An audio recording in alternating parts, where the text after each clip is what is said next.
Madame la gouverneure de la Grande Île de bien vouloir prononcer son discours. Madame la représentante des Nations Unies, Madame Fenella Frost, Mesdames et Messieurs les représentants du corps diplomatique, Mesdames et Messieurs les membres du cabinet du gouvernorat de Ngazidja, Mesdames et Messieurs les organisateurs de cette semaine du tourisme aux Comores, honorables assistantes en vos grades et qualités, Assalamu alaikum wa rahmatullahi wa barakatuh. La Journée mondiale du tourisme demeure un événement majeur d'une importance capitale pour notre pays grâce à ses atouts et potentiels touristiques qui impactent sur un tourisme riche et diversifié, mondialement reconnu. Face à ce constat, la célébration de cette journée mondiale vient à point nommé et s'accorde également en phase avec son objectif principal qui est de mettre en lumière les valeurs sociales, culturelles, politiques et économiques du tourisme comorien.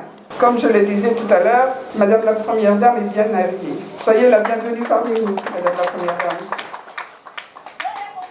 L'Union des Comores est un pays à forte potentialité touristique et ne peut que rejoindre le reste du monde pour marquer cette journée mémorable. À présent, le tourisme comme pôle émergent témoigne de la volonté affichée du chef de l'État, son Excellence Imam El-Ghazali Assoumani, d'offrir une place prépondérante dans le plan Comores émergent à l'horizon 2030. Et à ce titre, une vision et des programmes ont fait l'objet d'une conférence de bailleurs à Paris les 2 et 3 décembre 2019. Cependant, le tourisme, qui constitue le secteur reconnu et sa transversalité dans le monde, n'a pas été épargné par la crise Covid-19, crise sanitaire sans précédent qui a frappé le monde entier et dont le tourisme aux Comores enregistre un tableau des plus sombres. Parmi les solutions envisagées, les acteurs du domaine ont réfléchi sur une autre alternative, celle de promouvoir et développer le tourisme local pour mieux appréhender l'après-Covid. C'est la raison pour laquelle nous nous sommes réunis ici aujourd'hui pour valoriser les métiers du tourisme comorien, car c'est en intégrant cette réalité que nous réussirons à faire de notre pays un paradis terrestre pour ceux et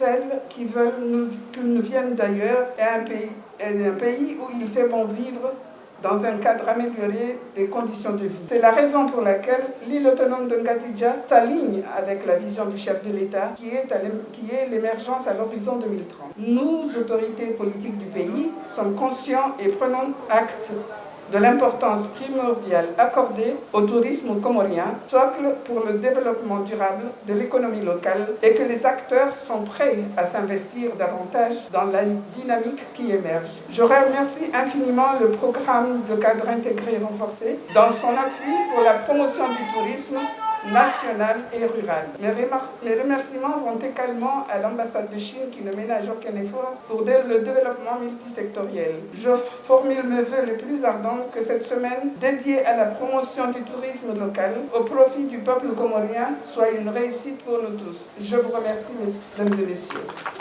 À présent, j'invite son Excellence, M.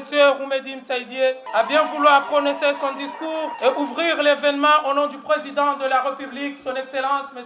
Azali Assoumani. Assalamu alaikum wa rahmatullahi wa barakatuh. En fait, moi, je n'ai pas préparé un discours. Je crois que Madame la gouverneure a tout dit. L'importance que le pays accorde au tourisme. Et il me revient tout simplement de remercier tous les efforts déployés par les uns et les autres pour organiser cette journée qui débute la semaine du tourisme durable dans notre pays. Je vois et le président de la République a eu raison de faire du tourisme un des projets phares du pays pour notre projet d'émergence 2030. Là, ici, je suis quand même témoin, avec tous ceux qui sont avec moi là, de l'enthousiasme que le secteur porté par la jeunesse ici réunie et le nombre de stands que je vois qui illustrent la volonté de ces jeunes de s'approprier le tourisme pour faire effectivement un socle pour le développement de notre pays. Donc aujourd'hui, on commence les activités ici, ça va continuer samedi prochain, ensuite à Envoi et à Mouéli. Donc aujourd'hui, on est là pour lancer